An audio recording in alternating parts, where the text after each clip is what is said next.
Welcome everybody to Legends and Lectures again. We have a very special guest as opposed to other very special guests, but this is a very, very special guest, author and researcher, Steve Hugh Westenra. Yay! Yay. Thank you My so God. much for coming. And we are actually gonna, I asked you here for a very specific reason because you are researching something that's obviously very near and dear to both of our hearts as monster lovers. Um, and you are researching the history of monsters. Would you please give a little bit of your background and tell people what exactly your research is about? Awesome. Yeah, so I've got a really sort of like unusual background academically, I guess. So I started off actually studying Russian literature, language and literature during my undergrad, as well as medieval studies. Then As went off as you and do when you love monsters, medieval studies, exactly, yes. yeah, yeah. Then went off and did an MA in Russian literature. Then skipped over and did an MA in medieval studies, and then went back and did an MA in religious studies. And now I'm doing my PhD in religions and cultures. Um, my background's kind of all over the place. I've worked in a lot of different areas, but I always seem to come back to kind of things that are a little bit weird and a little bit unusual. Whether that's sort of looking at the use of venom and poisonous plants in medieval medicine, or demons in the work of like Mikhail Bulgakov, that kind of stuff. So it's always kind of like integrated in some way that which is sort of uh like I said, unusual, abnormal, considered sort of to be unpleasant in some way. And yeah, right now that's sort of like manifesting in a lot of research into some kind of pop culture and the historical legacies that pop culture, particularly related to horror and science fiction and fantasy, what that's drawing on exactly, and its sort of sociological and cultural importance, I would say. I agree, and we're going to get to talk about your book and how that factors into your work in a second. But let's get ourselves settled and let's ask the main question, which is what defines a monster? All right. So, I am not a big fan of rigid definitions, and my supervisor kind of is in a big way. And so initially there was this sort of like moment of like, us not quite agreeing on whether that should ha happen, like I should try and define the monster, that kind of thing. I was like, cluster definitions, and I always start out my lectures on monsters with like a cluster definition, something like that. But he pressed me and he said, this is important because this is how you're framing the way you're entering into this conversation. And also, such a definition, to my mind, doesn't exist yet, right? So that can be a useful contribution you can make in the field. And as a linguist, Um, I'll just let you know, I mean, words change definition all the time. exactly, yeah. So I do actually have a definition, which I'm quite pleased by, and it has a lot baked into it that I'll try to explain. But essentially, monsters are embodiments of perceived difference or aberrance that threaten to sort of enter into and disrupt, normative society or the normative state of being, whatever that might It's be. a great definition. Yeah, thank you. I worked hard on it during my comp studying.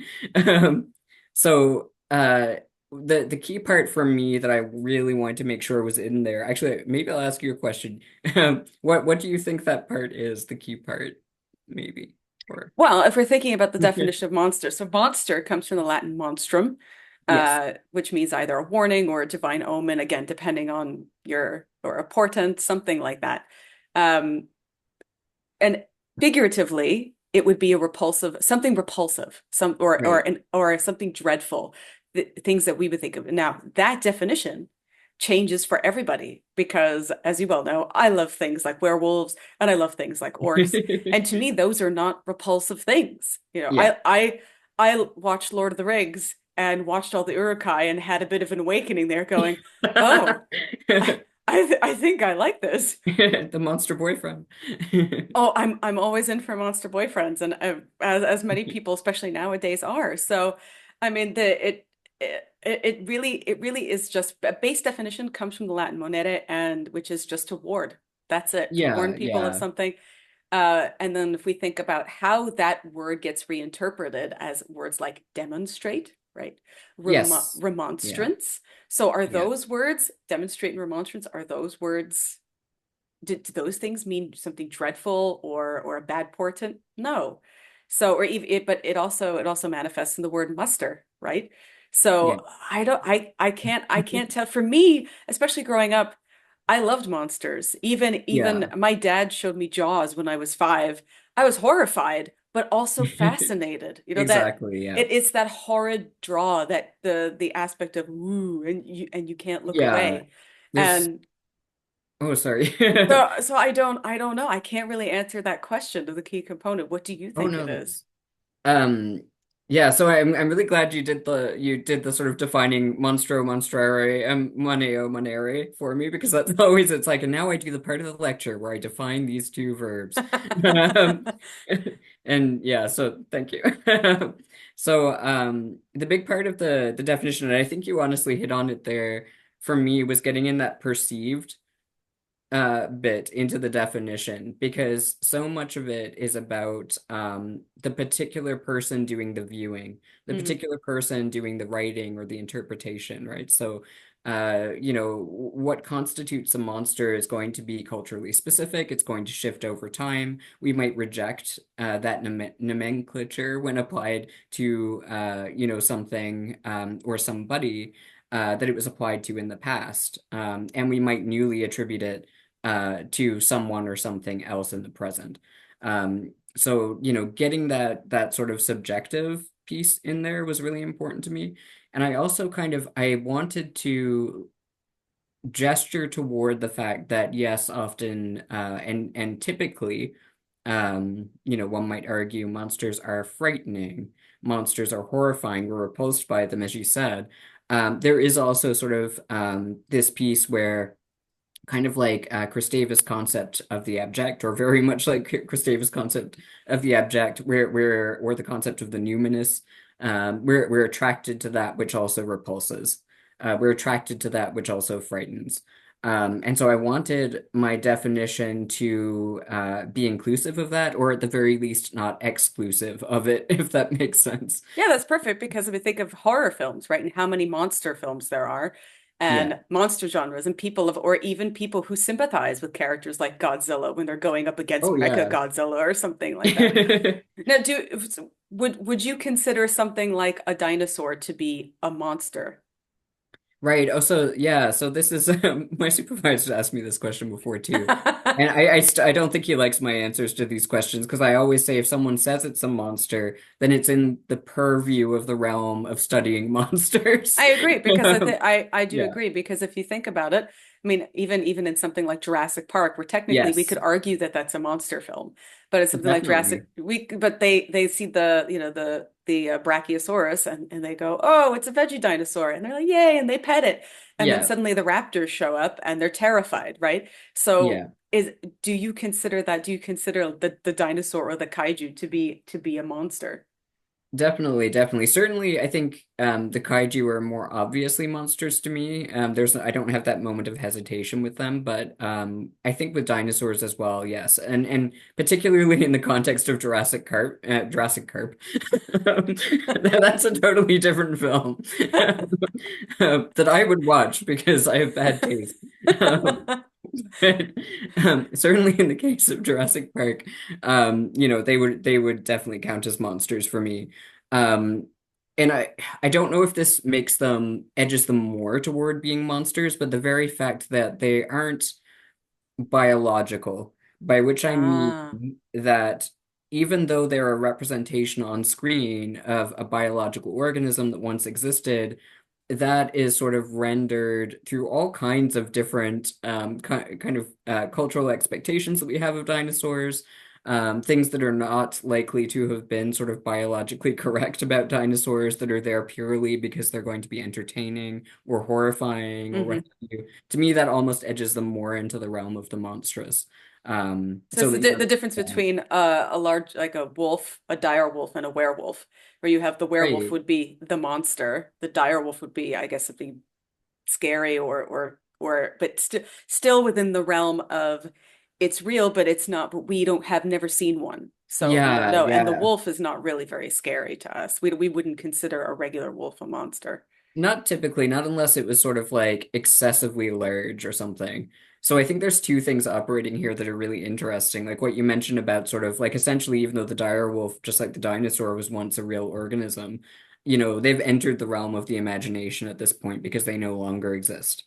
So they may as well, to some extent, in terms of I think how we process them and how we use them in fiction, particularly or interpret them kind of enter the same sort of realm of as the monster in a way. Um, Although I'm going to put a pin in that imaginary bit for later, maybe, because I do talk about real monsters as well. They're so-called real monsters. Um, and what was the other thing? I was going to say something else. I always do this. This is bad. There was a second thing. Um, Dire wolves. Oh yeah, excess. So like one of the major things that I tend to emphasize a lot when I'm kind of explaining monsters to people is that the monster is always excessive in some way. By which, you could look at it as sort of like excessive in size. So like a giant or a giant wolf, a particularly large sea serpent, whatever it is, often they're very big. But they're also excessive in terms of things like their desires, their hunger. They're not just hungry, they're, completely ravenous, right? Hmm. They're not just horny, they're like, ultra, ultra, ultra horny.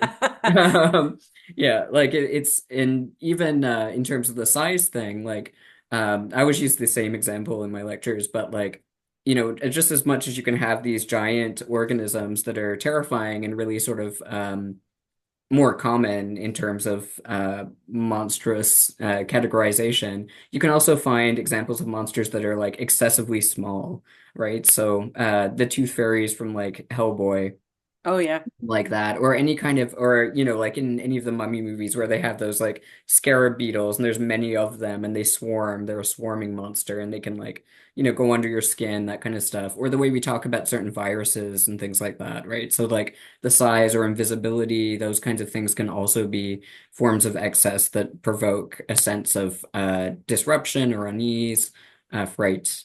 Yeah. So something like I know how much you love Resident Evil. So something like Las Plagas from Resident Evil 4. Oh yeah. Would you consider the virus a monster? Would you consider the effect, the mummy effect, or I should say the zombie effect? What would you consider that the monster? Right. Yeah. I mean, I think it depends again on perspective. So I think I would consider both under the umbrella of consideration for study of the monstrous. PhD in Resident Evil lore. Yeah. Well, my first published chapter was on Resident Evil, actually. It's great. I Yeah. love it. So much fun. But yeah, or like the Marcus from Resident Evil Zero, like turning Hmm. into leeches, like, those are very like that as well. And they're also I think it's Don Keatley who talks about, but I might be wrong about that. She talks about like plant monsters and like in the context of ecophobia and eco Hmm. horror. And Even one of even the Godzilla had a plant monster, Bioland. there So we go, exactly. Yeah. And so like there's this whole category of kind of swarming monsters where it might be Noel Carroll actually who talks about that categorization. But anyway, Don Keatley uses it in any case. Um but yeah, like swarming monsters as well, sort of in that context. so do monsters, in order for them to be monsters, do they need to be horrific? No. Okay. Yeah. Um I feel very strongly about that. I think just because what what I want to do, or what I think it's my job in a way to do as a cultural critic, as somebody who's sort of watching these ideas develop, is taking into account, what's happening on the ground. How are these ideas and motifs evolving? What's being done with them creatively? We see a major turn in the 20th century, and particularly the late 20th century toward sort of, positive depictions of monsters and the emergence of monster heroes. That's not to say that they didn't exist previously, because they absolutely do. You see that right there in Frankenstein and, even earlier in some medieval stories that I I know. would argue even Enkidu, Yeah, from exactly, right? certain interpretations of Gilgamesh, because there are different ones, but I would Yes. definitely see him as maybe not certainly heroic, if not an 100% hero. Yeah, absolutely. And there's a real tension too between that idea of the hero and the monster as well. And that's, deliberately paralleled in a lot of Ah, stories. so do monsters, so my question is then, does the creature, whatever it is, whether it's humanoid or plant life or whether it's animal, are they a monster because they're not conscious of their crimes? Is there some kind of a sentient aspect there? Because we like certain monsters, but Yeah, we seem to have, so if you mentioned Hellboy, right? So if you look at Hellboy himself, some people see him as a monster, but he's perfectly conscious, he's very humanoid, and most people right. don't see him as a monster, but he sees himself as a monster. Right. So what do you think is the scale on the sentient meter?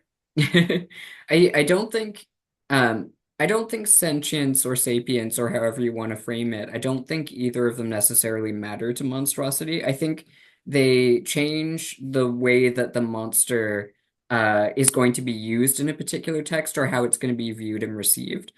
So we might react differently to a monster on screen that seems to lack any kind of intelligence whatsoever or any kind of consciousness. It's really just a force.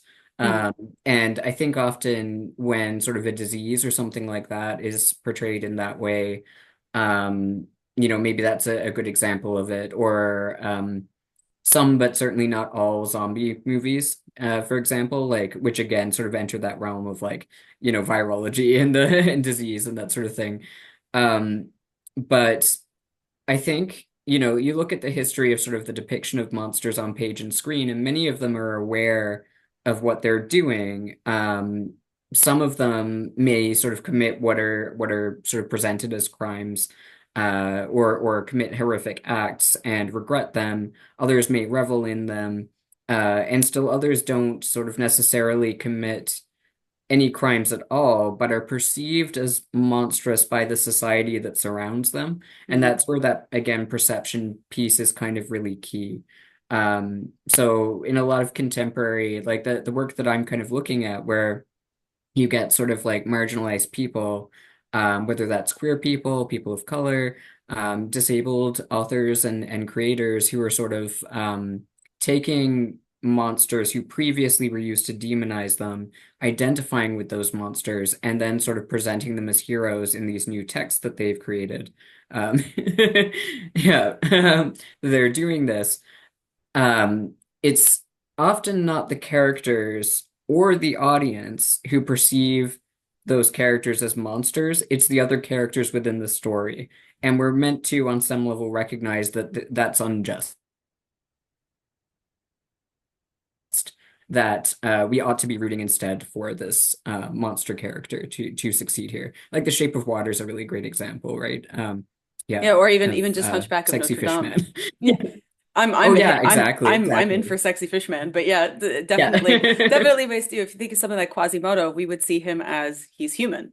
That Yeah. then that is the whole point. And then obviously maybe not in the Disney film, but in the book in the original film, at the end he never gets that he is a good-hearted person who wants to help people, and then never gets his justice because he still feels that there is some monstrous element in himself that he is very ashamed or has taught to be ashamed of.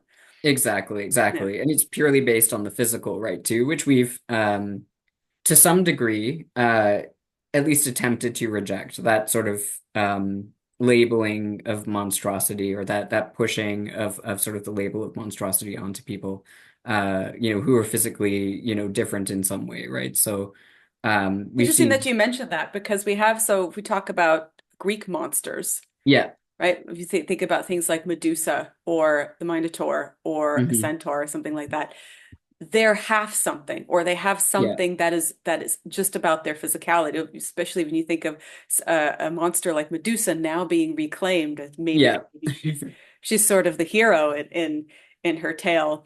But when we go back to antiquity, what are some of the earliest monsters that we have, and what are their representations? Right.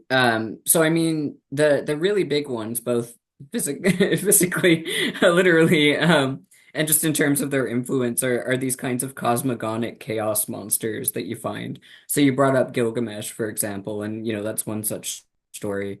But you can look at because I know you're a biblical scholar, you can look at Leviathan and Behemoth as well, two of my personal favorites, which may possibly very, very likely depend on sort of earlier antecedents from like Egyptian myth and belief, right? And other Near Eastern sort of religious traditions and textual traditions.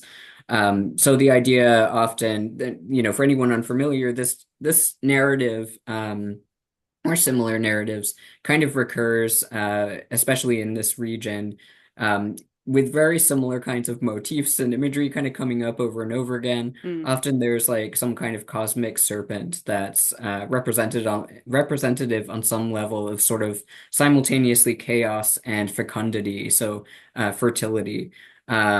This sort of monster or creature is usually female, but sometimes is some kind of hybrid, sort of representing both genders, needs to be slain in order for sort of the rest of creation to kind of successfully propagate itself, essentially.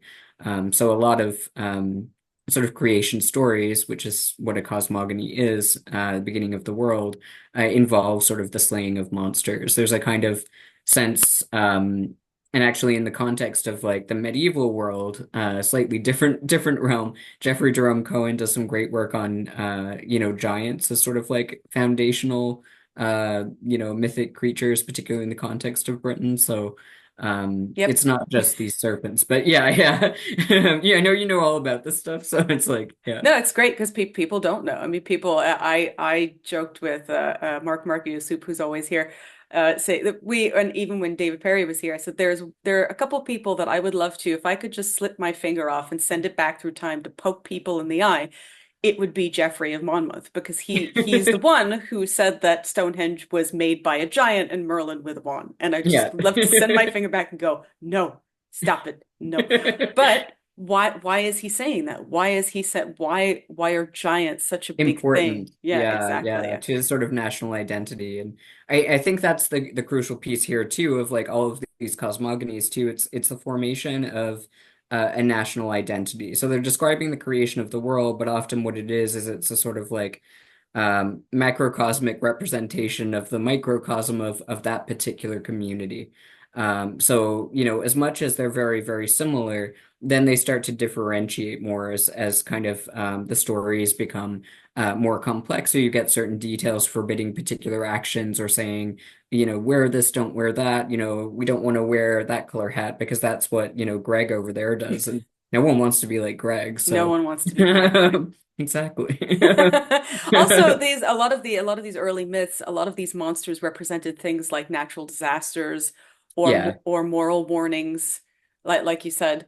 yeah, Also, I mean, reflections of humanity. absolutely. Yeah. So we think of Yeah. something like the Beast of Gévaudan, which may or may not have Yes. been something else. That was during a very big moral panic, Yeah. and during the werewolf trials. So was it really a monster? Was it really a person who Yeah. was going around going, everybody's amoral. I'm gonna kill me, you Yeah. know. Was it a real wolf and it was a coincidence that this happened at the same time and something that wouldn't have been blown out of proportion before it was blown out of proportion because of the rest of what was going on? Um, Yeah, like there's a lot of instances like that where you can kind of look at things historically and you want to puzzle them out, or at least like I know for me, like I think, most human beings we want answers and we look for patterns and that's what we are. We're pattern making machines. Um, like but often there just aren't ever going to be answers to those questions and whatever answers we do get, they really aren't very neat and tidy. Um, so often one of the questions I find students often ask is like, what was the first vampire or what was the first werewolf or like, can you tell me about the real this? Like they always want to know about the real something, right? And I understand the impulse, because you want to go back to some kind of progenitor to sort of then you could say, I know definitively what this thing is. And now I can talk about it intellectually. I feel smart now. But the answer to all of these is just like, I don't know. It's always just an academic shrug. No, you can't, Steve. What's the answer? What was the first werewolf? There is no answer. It's not true. What was the first vampire? I mean, we could say, tales of like the Avartach maybe Yeah. inspired something like Dracula. Dracula certainly wasn't the first, but also what are we Oh talking no. about? We talking about bloodsuckers? Exactly. We talking about energy suckers? Because those are still Yeah. alive today. Are we, are we talking, what are we, what do you mean by vampire here? Exactly. Yeah. Well, that's my unfun answer that I usually give them is that like the creatures that became vampires and werewolves and witches particularly weren't so so differentiated in a lot of the folklore, extant folklore that we have, Right. right? And as So you said before, they weren't necessarily that monstrous. I mean, we have yeah. shapeshifters throughout history that Yes. shifted. So for example, we talked a bit about werewolves and Yeah. werewolves that in early medieval literature were always good. They were characters that were either knights or they were good heroes that were somehow wronged. Yeah. And it's usually a wife wrongs them. Wow. Yeah. And and There's then perhaps some misogyny baked in it's there. fine. Yeah. Oh no. Usually they're somehow wronged, and then the hero or they themselves have to make it right, and then they are usually rewarded in the end. But shapeshifting, especially in that time period and in that area, was not a bad thing, or even No. witches. Witches were not bad. I think of something like La Befana, who's the Christmas witch, who comes in Right. Italy. La Befana is still considered to be a good character who comes and Yeah, brings yeah. gifts to children. Yeah, the So. Benandante, like these kinds of Mhm. yeah. Yeah. Yeah, exactly. Yeah, Yeah. gift givers as well are always much. Krampus is one of my good buddies, one of my favorites. But he had, but we think of him as a personification of the devil. But how many people sit there and go, "Yay, Krampus!" They can't wait till he comes. Or even in Yeah. other parts of that region where we have, I know lots of people know Belsnickel now, or they know like Knecht Ruprecht, who's again, these are all Saint Nicholas's counterparts. And Right. even though they might be monstrous in some respect, maybe they're not bad. Yeah. They're just again a portent. They're a warning of Yeah. something happening, whether it's winter or something, anything about to happen. Yeah. Um, Absolutely. Also, when we talk about good monsters and different regions, we talked a little bit about a monster revival now and how every I guess every decade I would say goes through a different phase of monstership. And last century, obviously, we had all of our monster movies that were so popular. But now monsters in literature are really taking a really big turn. So why do you think now specifically monsters have taken on a very wholesome aspect? So, I mean, I think it's part and parcel of a lot of things. There's this brilliant book by Catherine Spooner called oh, I'm gonna forget what it's called. Um, it's called what something Millennium. It's anyway, the term that she comes up with is sort of like the monster cute. Or the she also talks about like Gothic cozy or the cozy Gothic. Hmm. And its emergence, particularly around sort of like one of her big examples is Tim Burton. She also talks about like the what are those the dolls with the large heads? Brats? Monster, yeah, they're like brats. That's Monster High, that's it. Oh, Yeah, she Monster talks High. Oh about my Monster High goodness. dolls. Yes. Yeah.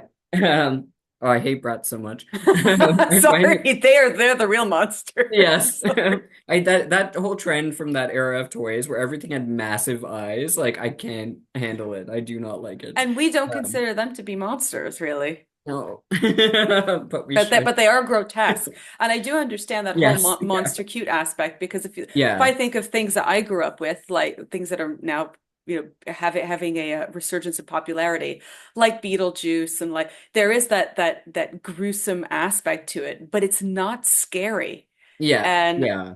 I think that that's or family friendly monster entertainment Yeah. where even Godzilla nowadays Godzilla is such an icon. We don't think of Godzilla as, even though Godzilla's very scary and sometimes giant and it's going to eat you and kill you. We sit there and we can't wait for it. We're so Yeah. excited.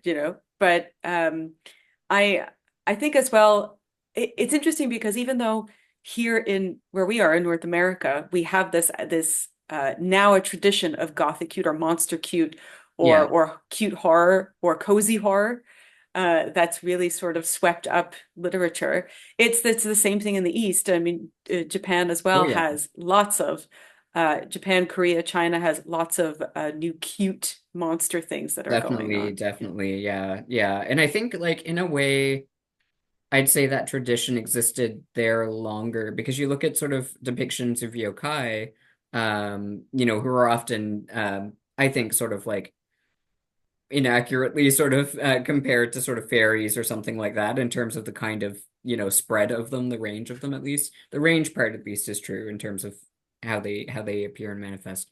But yeah, like they have quite a long tradition of being sort of national icons, cultural icons that are depicted sort of as cute, at the same time as simultaneously being able to still occupy that role as sort of frightening or as a warning or as showing something. Because the other part of Monstraria is like showing something. So they're Hmm. telling us something, they're communicating something. Um, I think like a big part of why we see the rise in the monster cute and this shift in Gothic aesthetics, and the aesthetics are always very key and have always been key to the Gothic, um, is largely sort of commodification to an extent, which I'm going to say neutrally, alongside the rise of fandom, right? So it's about sort of ownership of objects, and I own my fair share of objects and movie paraphernalia and things, so this isn't a judgment. Um, For but those who are only listening and can't see, I have gargoyles on my desk along with a yeah. Yeti.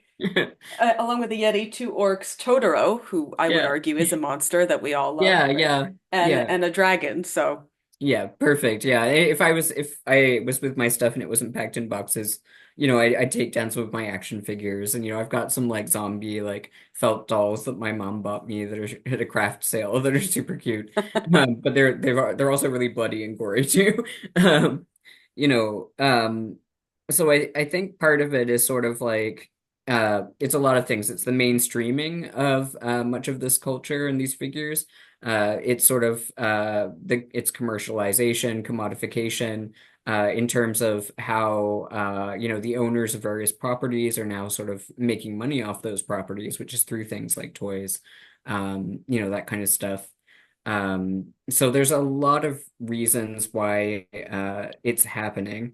Um, the cozy part in particular, like what's happening right now, I would say is kind of just a subset of what we see happening in other genres. So we've seen cozy as a genre in fantasy and sci-fi really exploding at the same time. So it's kind of just sort of, you know, I'm not saying spread like a disease, but spread as in it's spread out across many different genres at the moment. So it's not something that's necessarily particular to horror or monsters, so much as that it's something that's happening generally across a lot of genre media in particular. and Yeah. we talked a lot about monsters being reclaimed, right? So, for example, in history, we talked a little bit about the werewolf trials and then the witch trials, and Yeah. now those monstrous aspects of things are being reclaimed. People are Yeah. now very proudly witches. People Oh yeah. are very proudly monster lovers.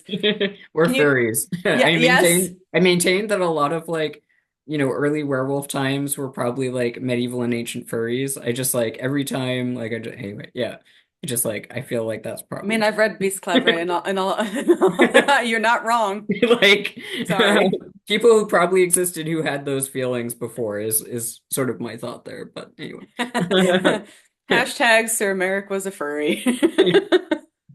That's true. But so can you talk a little bit about the that monsters being reclaimed nowadays for specific communities and why that's happening? Yeah, so again, I think a lot of it is sort of it's not one thing, it's a gradual shift that we see in the 20th century. Like, we start to be suspicious of these narratives in which sort of, you know, particular groups of people are cast as monstrous, typically because of the way they look, something like that. Um, Although the reality of whether or not that's changed is a bit more complex. Um, but there is a general shift towards skepticism. Some of that's reactionary. So some of we see it in going way back.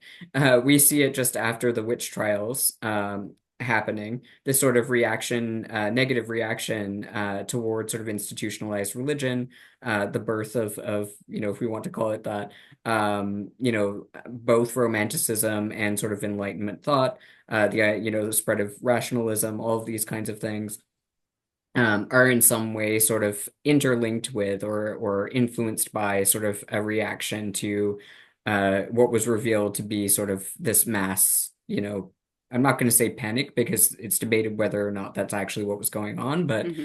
a reaction toward those events that took place. And then a turning toward sort of thinking about individual freedom, ideas of individuality at all, and self-expression in the imagination, these kinds of things. In a similar way, in the sort of early to mid 90s, you see people reacting to the Satanic Panic. It's just so funny to think of like did D&D as this satanic panic. Yeah, just reading chick tracks and like all of that, like, yeah. I remember even I mean when I was younger, when I was in my teens, that as I've told you before, like the craft, we all watched The Craft and we all watched The Crow, and none of us got out of there straight. But Yeah, no. but we had that we or even X-Men and being in love with Hank McCoy Yeah, or yeah, watching Gargoyles for the first time and realizing that I had such a crush on Goliath.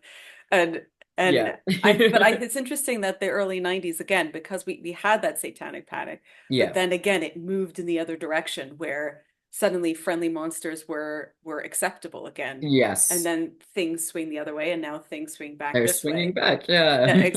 Exactly. Yeah. Yeah. Especially in LGBTQ spaces, there's a lot of uh, uh, pride, for lack of a better term. Sorry for the pun. There's a lot of pride in the other, and I think that Yes. that's what monsters in general throughout history have represented is just the other or the unknown. Yes, yeah, absolutely, yeah, and I want to mention too that the other aspect, because you brought up Hank McCoy and the X-Men, who were favorites of mine as a child and a teenager See? especially. Yeah, like I just love them. Nightcrawler was my personal favorite. Oh yeah. Yeah, but very similar to Hank McCoy. So like these characters. They are very deliberate allegories for any number of social justice and civil rights movements that were occurring throughout the 20th century. So that's simultaneously also what has built up to a lot of the suspicion that we're seeing. And we see also a simultaneous, in the 80s and 90s, shift toward sort of talking about monstrosity as something that is instead something that resides within, something that no longer is outside. Instead, it's psychological. Instead, it's sort of a scientific thing that then we can sort of suspect people of um, instead, and we start sort of moving more toward this idea of the real. It's become a cliche itself that I make fun of all the time, but the real monsters were us all along. The real monsters were the human beings all along. Is the message of so many Yep. different 20th So century and it's like 21st Geralt in the century beginning of monsters. Witcher 3, where he goes, "What are you doing? Killing monsters?" And then he goes to kill that Yeah, guy who's hurting yeah, that woman. Yeah, exactly. yeah. And it's not that there's not a value in that sort of reflection, but it has kind of become a cliche in its own right as well. But it's very interesting, I think, that shift. You get, and we've always had sort of instances of people talking about like, real monsters or that particular individual is a monster because of something we can literally see that they did. Um, but the thing that always in terms of those conversations, and I mentioned that I was going to go back to sort of that idea of are monsters real, and what constitutes a real monster. Like you look at figures like Jeffrey Dahmer or John Wayne Gacy or like Hitler or like Margaret Thatcher or like any of these people. Yeah. Yeah, Donald Trump, all of these people that we might apply that term to because of things they've done or want to do or ideas that they hold within themselves.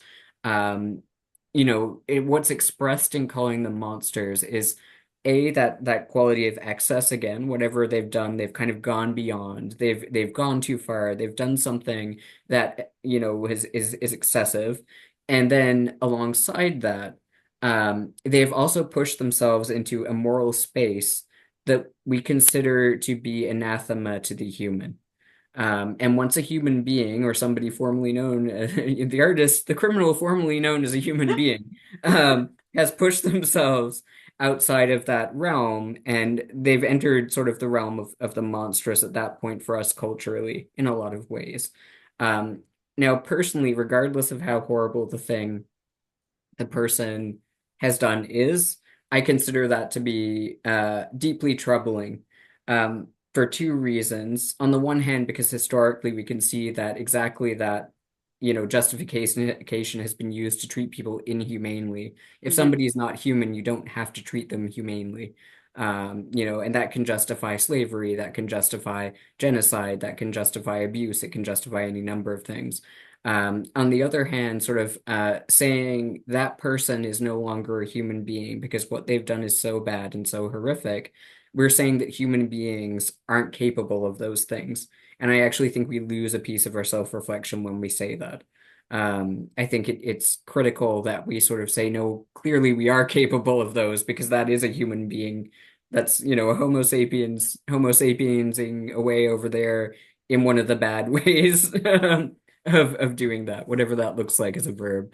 We don't want to be doing that. But that's more of my opinion rather than a sort of like It's it's just still academic, but it's interesting because I wouldn't consider, but because I love monsters, yeah, I wouldn't when I think of, let's say, like the abominable snowman, or think of yeah, Yeti, or even something like Nessie, right? right. I wouldn't I think of those things as things that I want to go see or I want to go Yes. find, even though my brain knows they're not real. Yeah. I am attracted to those things and go, Oh yeah. ooh, cute, I want to feed it bread. Yeah. Whereas when you attribute that phrase to a person, my brain goes, well, that I like monsters, so therefore I don't they are somehow worse than a monster. Then Right, yeah, right. because I like monsters, so I don't want to equate something I like with them. Yeah. That's where I think as well, when we talk about Greek interpretations of monsters like the Medusa or like the Minotaur, um, these I would say creatures more. These creatures more exist on their own, and then it's really when humans have to interact with them that things go wrong because they're not Right. necessarily doing bad things by themselves, going, huh, huh, I'm gonna kill. They're just hanging out in their houses. And then humans show up, or heroes, quote unquote, show up, and then the heroes have to kill them. And then nowadays we would, I guess, sympathize more with the monster Yes. because we Yeah. think to ourselves, well, the monster wasn't doing anything. Yeah. You're in their maze, or you're in their habitat going, aha, I have to behead this person and get him Yeah, for a trophy. And whereas absolutely. in olden days we might have thought that was a different moralistic kind of tale to tell. Yeah. Nowadays we go, well, why? Well, maybe you deserve to get smashed because, well, why did you go over there in the first place? You could have just left Right. them alone and nothing would have happened. Yeah, So like the creature from the Black Lagoon is a good example. It's like, and the movie is very obviously sympathetic toward the creature, right? And the good guys, the good humans, are the ones that also recognize that. Um, I think it's interesting because I think to some extent those aspects have always existed in those stories to an extent. So you're looking at the figure of the Minotaur, like a big portion of or really any story that involves somebody kind of traveling into an environment where they're not supposed to be, part of what's being communicated or shown in those cases is often something prohibitive for the human characters and for the human audience. So, we're being told not to go fuck a cow in the Minotaur story, for example. yes, because that's Or how he shows, or it That's how shows he up. Yeah. exactly, right? So, it's a story about sort of not engaging in sort of sexual acts that this society thinks that you shouldn't engage in, and that most societies would think that you shouldn't engage in. Um, just And you going look there at off somebody point. like Chiron, who's the Yeah, centaur.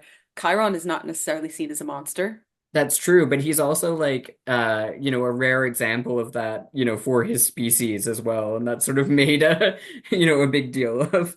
Um, but It's Yeah, like it's more complicated, even in stories that we would assume, I think, or that many of us would assume from our sort of like, wise 21st century standpoint are going to be less complex. There's actually quite a lot of layers there that are going on, not least because, the stories themselves are layered in terms of being written by multiple people and transmitted orally before being written down and then, mistranslated and all of these different things too, right? So, yeah. So, how would you how would you classify no, knowing what we know and Yeah. talking about how monsters are sometimes moralistic representations, how do monsters then fit into horror? Because that's what you do. That is what you write Yeah. is a more horrible aspect. But your monsters are not necessarily bad, are they? No. They're not necessarily bad. Um, yeah. So I think I very much tend to be somebody who shies away from shies is probably too weak a word from kind of moralizing narratives or discourses. I tend to be, and this is probably again due to sort of when I was born, all that kind of stuff, but I tend to be suspicious of them. When things are very clear allegories, I usually don't enjoy them quite so much, although they can be done well. Um, so I think there's a big piece of like I'm trying to talk about the book without spoiling too much of it here. Um, there's a big piece of it that is definitely the engagement with the monstrous in terms of my work is largely going to be critical of the application of that term to groups of people, I will say. Um, and the embracing of that idea and those figures is going to be informed by the research that I do, where I see sort of other queer artists doing this, as well as my own experiences as a queer person, kind of growing up and identifying with those characters, even when they're doing really awful things, right? So, um, one of the examples that gets used a lot is the film Sleepaway Camp. Have you seen that one or? Oh, yeah. Yeah. But for those who haven't seen it, explain what it is. So Sleepaway Camp it's your typical kind of like cabin camp slasher movie. Pretty tacky and cheesy in a lot of ways. But anyway, there's a serial killer stalking these children and teenagers at this sleepaway camp in the woods by a lake. And the big reveal at the end, flashing lights, spoiler, spoiler, is that this one of the campers, this young girl, is turns out to be the killer. She's this kind of shy, retiring girl. And then again, the secondary reveal is, she pulls open like her clothes. I think that's the shot anyway, and like you see that, she has a penis. And I guess, the reveal is that she's trans basically, and yeah. That's So that's bad. pretty much what there is to it. Um, and for all that it's absolutely horrendous, representation, it's absolutely, totally transphobic, really awful. It's it's so awful, and I think because of the time when it came out as well, we're inclined to kind of give it license that perhaps we shouldn't maybe emotionally. But it's also kind of fun, and it's something that has been embraced to some degree by trans horror audiences. As a movie that sort of has a trans person in it. Um, but, there's all kinds of different readings like that people have done to intentionally intrude upon, like do what would be called intruding upon the text and rereading that film in terms of like trans rage or trans anger, as this character is perhaps being a character that can be redeemed or rescued somehow, not through sort of like, you know, making her all cutesy or anything like that, but saying, no, she, stab those people, stab those motherfuckers. And um, that's the kind of like reclaiming of monster characters that I'm particularly interested in, are these narratives, where people more so tend to sort of the monsters being depicted retain the element of threat, or they retain the element of kind of danger and being hostile to normative society. But they're still presented as sort of heroic in some way. Yeah. So like this aspect of rage is there, this aspect of sort of I would say rage is a common thread. I would say sometimes it's more productive than other or generative than other times.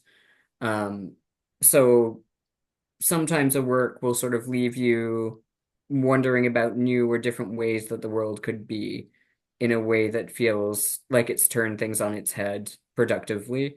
Although I don't like the word productive because it's too, you know, capitalist. But um, one of some of the I'm just rambling now. Some of the work that I've analyzed is actually sort of about like considering animals as marginalized persons, which I know is going to be very controversial for a lot of people. And obviously animals, apart from human animals, can't write books. So these are stories that other people, that human beings have written for animals, in which the monstrous is mobilized as a way to talk about animal liberation, animal rights, and environmental destruction. So the work of Jeff Vandermeer, I did look at sort of Rory Power's Wilder Girls in terms of the environmental piece. Um, I won't get into why, as well as The Beauty by Elia Whiteley, which is a fantastic horror novel, also very queer. Well, But all, speaking of animals yeah, and monsters, think of yeah. something like Zootopia or Beastars, Oh, where right. they are animals, and they them because they are animals, they have to decide which one among them is less animal than other, and Oh, yes. are the predators monsters? Oh, There's that whole yeah. question there of are they monstrous, or when they lose their sentience or sapience, do they suddenly become a monster and have to be put down? Right. Yeah, yeah, exactly. And I like externally as the monster studies scholar, I'd add the question, are they monsters because that particular society has decided that those behaviors are monstrous? Is the piece that that I would add. Were I a character in the film, commenting from, Furry Ivory Tower or So whatever. speaking of Um, that, tell us a little bit about your book then. So the premise of the book, this is my pitch, is that it's about a cryptid hunting YouTuber who follows a video of his presumed dead mom to an isolated island in the Canadian wilderness that was once a gay conversion camp and may house the monsters he swears aren't real. And he's doing that at the same time as like running away from his co-host, who he drunkenly made out with in a hot tub after an award show, and who is supposedly straight. So they've had this, they're best friends, and they've sort of had this fallout because of that. So there's a lot obviously baked in there right away with queerness, where he goes to this island. He doesn't know about its history as a gay conversion camp until he gets there. He learns that on the island. Um, it's drawing a lot on a lot of like campy horror or horror adjacent works like Rocky Horror. There's a lot of that vibe in there. The legacy of kind of associating queer people with certain kinds of monstrousness, with monstrosity. So that's certainly there. And in a kind of like literal physical sense, there are monsters in the book. Spoiler. Um, so it definitely engages with the monstrous in that particular way. Um, do you want spoilers? Because there's a way I can kind of talk about it and fit this into, yeah. Yeah, tell people because they're gonna buy it. Okay, well, this is major spoilers though. It's a book with a lot of like twists and turns, so I try to avoid spoiling people on it. But there's a way in the book in which the current island is occupied pretty much entirely by queer people. The gay conversion camp was abandoned years before, but it's left all of these people behind that were once, its denizens. So it's basically this kind of weird, isolated queer utopia, question mark, dystopia in a way. And that's run by this like megalomaniacal mayor character who's like a bit like Frankenfurter, in ways. It's a drag queen, that kind of stuff. He's great. He's one of my favorites.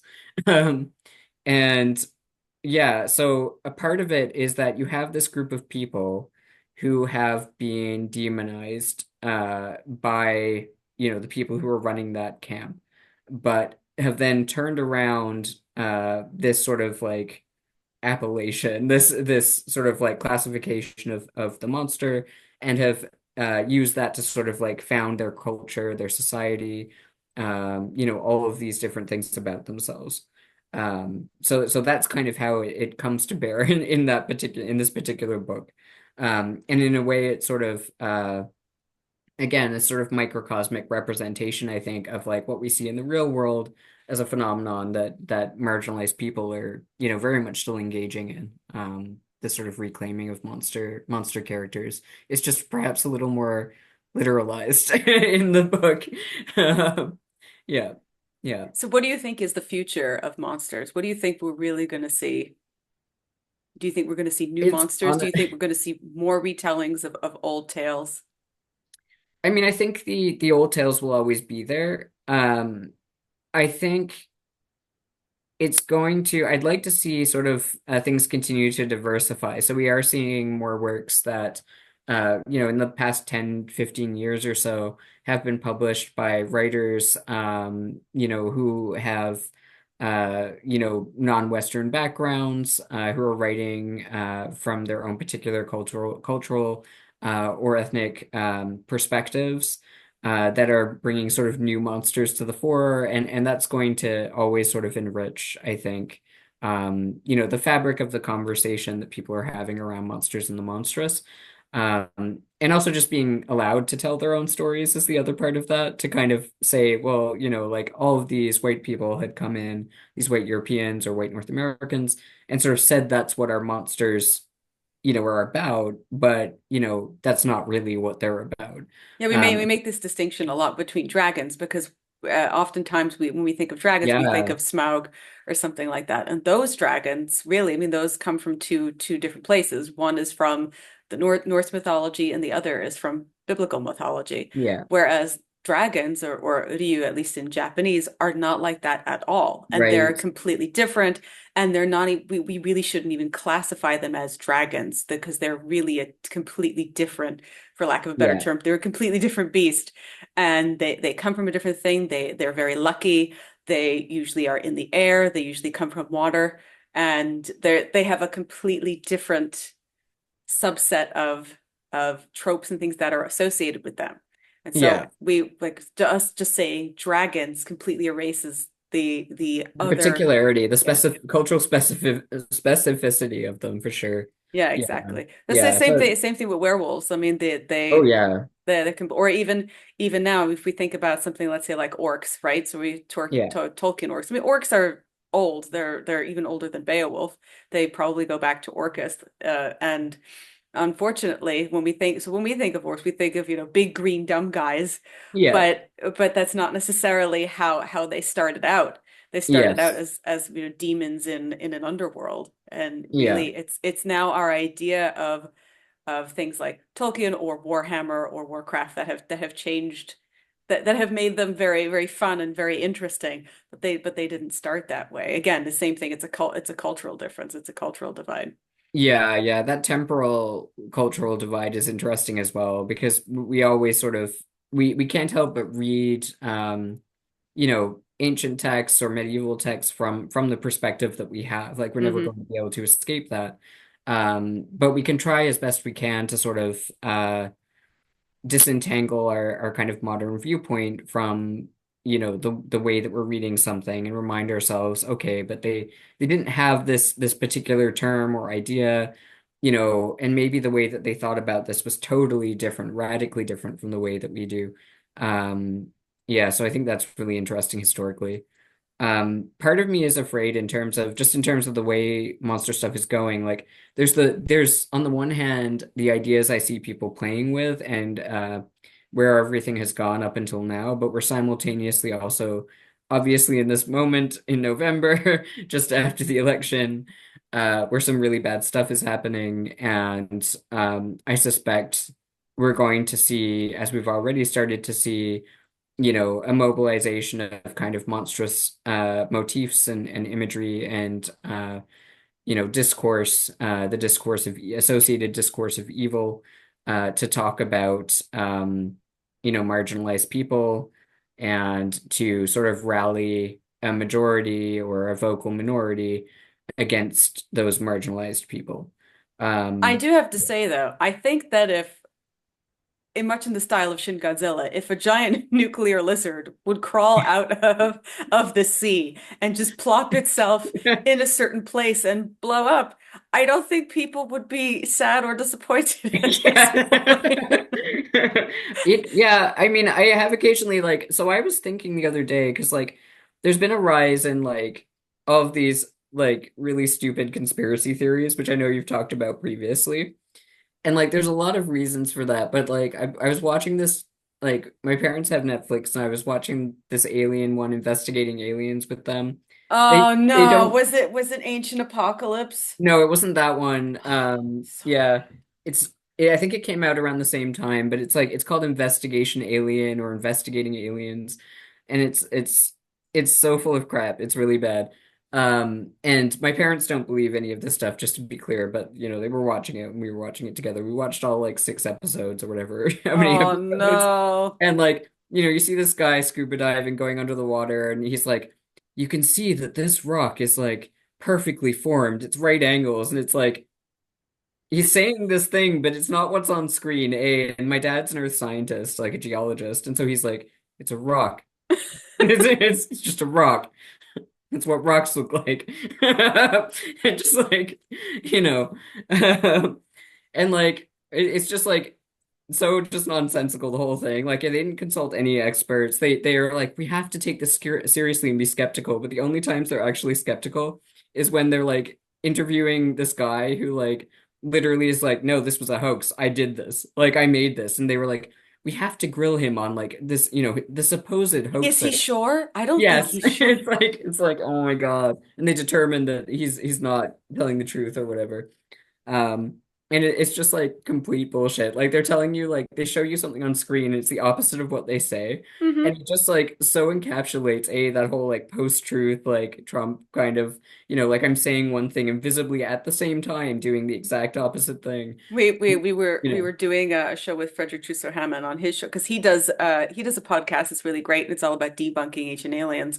It's called nice, Digging Up Ancient Aliens, and he actually goes through. He'll pause it. He'll watch a whole episode, pause it, and then he will give all of the nice, correct nice. information, but obviously with sources and pictures. So we went through one that was the history of magic, and and so of course the whole narrative was is they start these shows though, as I said on his program, these shows are not written by people who have ever written an essay because they start off with a statement. And in this Yeah. state, the statement this time was, could it be that uh, that aliens are responsible for our magic? And I'm going, but we don't have like You're magic. presuming several things here that like, you know, Right. So they talk about magic tricks and how like magic yeah. tricks are fine, but then they go back to Egypt and they go, "Oh no, that was alien magic in the Bible." You're going, "You just said that magic tricks were fine, and we know that ancient Egypt they had There's magicians magic tricks as who were well. doing magic tricks in, royal court. Yeah. So why is that aliens, but ours is not aliens?" It just Yeah. didn't, but they, and then at the end they go, "Could it be that our magic today is because of aliens?" You go, wait a minute, that you started the whole Yes. program with the complete opposite phrase. But that's what they do. They flash these strange things at you Yeah. for, for however long it takes. And then they completely negate the whole thing. And then they Yeah. say something that's completely the antithesis of what they started out saying just Yeah. to confuse you because then it makes you think. Because then, And it's like, I'm just asking I'm just questions. asking questions. Yeah. It's like taking our monster stories and or or whatever it is and saying, "Aha, but this really Godzilla, but Yeah. Godzilla wasn't a monster. Godzilla was really an ancient god who came from the planet Neptune and came Yes. to, They're trying to cover it up. It's I think the thing that's really funny that stuck out to me in this program and is sticking out to me now with the story as well is just how consistently, you know, there's this feeling of anything that was written down in the past or anything that was, you know, in the past, you know, whatever, especially if it's fiction or if it's mythologized or if hmm it's like bizarre, we're just assuming that's true. We're just gonna take it literally, everything. And we're gonna assume everyone else always read this literally. Um, everything that, is written down now, even if it's nonfiction, even if it has like scientific backing and, all of this research behind it, we're going to assume that's fake. And there's like no reason given for this. This is the base presumption and positionality of all of these things. It's I just think it's interesting what people choose to even when we talk about monsters, there are lots of people who think, like the Yeti is real and yeah, that they want to go find it, or that yeah. they think that the Loch Ness monster is real when we know that was made, we know that it was literally cobbled together by Stop crushing my dreams. I know, I'm I'm just asking sorry. questions. I'm sorry, Nessie enthusiasts, but we know, but part of it is that they created these myths because they were fun, like Yeah, especially with Nessie. We know how that started because they were fun, but people desperately want to believe it. Why do you for think? sure. And I ask this of other people when we talk about different subjects, but why do you think that people desperately want monsters to be real? So, in the particular case of investigating aliens, because I was thinking about this the other day, I literally was thinking this. I was like, there's something comforting about it. Because with all of the crap that's going on, and it doesn't honestly matter to some degree whether, you're a fascist Trump supporter or you're not, that, um, what the other category is. Um, if you're not that. But there's something comforting in the idea that there's this other problem that's so much bigger, right? Because if this were true, um, it's either going to be this miraculous, salvific, childhood's end-esque solution to all our problems, where the aliens know what's right and they're guiding us secretly, and everything's going to be okay, however you define okay, because it's going to be different for the fascist Trump supporters. I Like, definitely don't think the probe is okay. yeah, to be fair, yeah. Well, for some people, maybe, but yeah, we do have the werewolf furries, shape-shifting furries from the past, after all. So, and Pasiphae with her bow, I guess. And Um, I guess if you consider aliens to be monsters as well. I mean, I would yeah, say so again because they are that unknown yeah, other, yeah, but there are definitely, some people definitely. who think UFOs are definitely in a different category as other monsters. Yes. Yeah. The other thing is that with aliens, or honestly any like, major supernatural force or revelation kind of entering into our world or reality or turning out to be true, it's something to rally around, and that's what Hollywood has told us for years is like, the world's nations will rally if something like this happens, the world's nations will rally together against this more this emergent threat, right? Yeah, like Independence Day. Yeah. Exactly. That's exactly what I was thinking about, Yeah. right? So, those kinds of narratives. Now, of course, they're also a massive distraction, is the other thing. Like it wasn't so long ago that, they held those UFO briefings and, like everyone at the time, or most people at the time were like, well, Trump is obviously doing this to distract from, you know, his But I existence and want to everything know else about the of COVID. aliens. You want to know about the aliens, about investigating aliens? Well, Uh, when he's busy trying to distract people oh yeah, yeah. with alien stuff, you just go, "Ooh, alien stuff." Yes, exactly. It's like it works. It works. Yeah. If you had told me actually werewolves are real and we have scientific evidence of shapeshifters, I would not care about anything else at that Yeah, moment. yeah. I Well, really wouldn't. that's the thing. It would be so it changes the way that you view the world. So like even if we discovered that, Bigfoot was real or something like that, which He is is real. I'm sorry. You took Nessie from me, I'll take Bigfoot. Um, but like any of these things, like, discovering that Nessie or Bigfoot were real would honestly be, I think, less gargantuan than aliens being real, existentially speaking. But I think it would still sort of shift the way that we think about the world, and there's something attractive about that. It adds a new dimension to it. Like, the other piece of kind of monster history is this aspect of fascination, of entertainment. Those monsters painted on maps weren't just sort of there to warn people away from going to certain areas. They were also there for the entertainment of those who would see them visually, as well as sort of a promise that there's weird and wonderful things out there that we don't know about. We're a curious species. We like to learn things.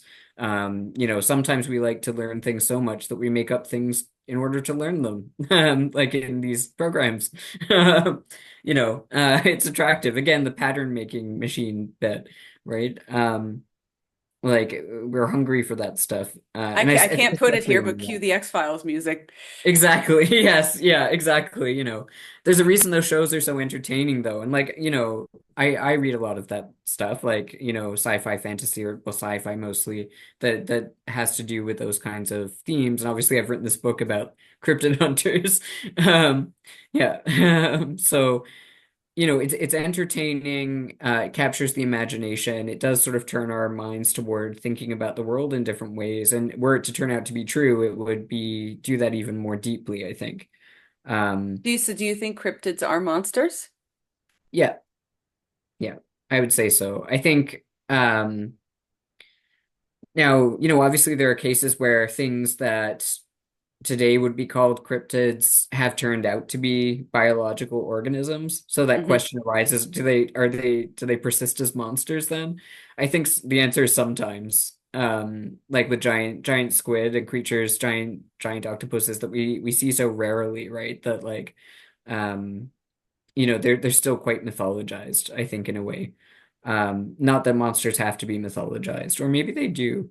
That's a question. Because even the real monsters, like it's the idea of the person. It's, like we can talk about the idea and the legacy and the mythologization of like John Wayne Gacy, not just the actual person John Wayne Gacy, right? So maybe that is an important piece actually, is this mythologization.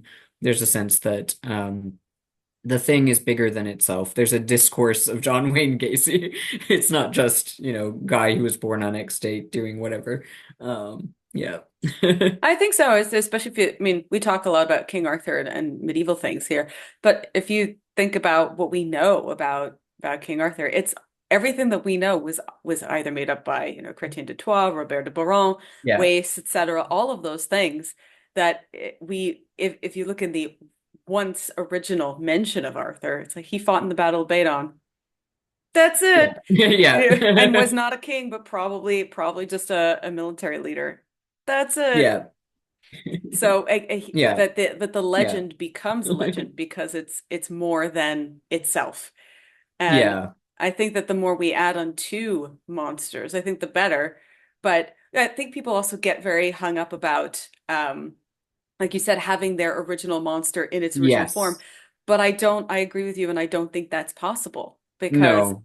no, even in, let's say, like the origin, the Greek myths, as they built over the years upon their myths, their original cosmology then shifted over to, okay, now here are these gods, and then again, okay, now here are these demigods, Yeah. and how do we define which one of these are now human, which ones are monsters, et cetera, et cetera? How do you say that the when we talked before about the centaur versus the minotaur, Yeah. the minotaur is a victim, really, Yeah. whereas Chiron is kind of not. So, but Yes. why do we as humans sympathize with one over the other? Right. Yeah. Yeah, exactly. And again, you really need to look at the cultural specifics in those cases. Like, like what is valuable to that society. And that's where the study of monsters gets really interesting is sort of again how much they can show us, how much they can tell us about the societies that produce them. Like the demonization of various different populations, but one of the obvious examples to my mind is sort of the demonization of Jews and Muslims in the Middle Ages on the part of white Europeans. Like researching those depictions tells us nothing about real medieval Jews or Muslims, tells us an awful lot about white medieval Europeans. And Yes, that's useful. exactly. Yeah. Like we can learn a lot about particular cultures by studying their monsters. They're deeply personal.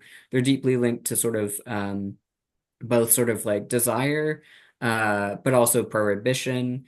The work that I would sort of gesture toward to kind of like get a really good rundown on a lot of what the work monsters do culturally is Jeffrey Jerome Cohen's, who I've mentioned already, Seven Monster Theses, which is kind of the seminal work in the field, really, is that where he kind of breaks down these seven characteristics, broadly speaking, of monsters that we can map, like, you know, pan-historically almost, which is not usually something we like to do, but in this case works actually very well. Um, yeah, so they're doing a lot of work for sure, and I think they will continue to do that. Um, yeah, So, the erstwhile Tyler Kyle by yeah, Stephen Hugh Westenra. Thank you so much for being here, for talking us through the history and also the future of monsters, I yeah. think.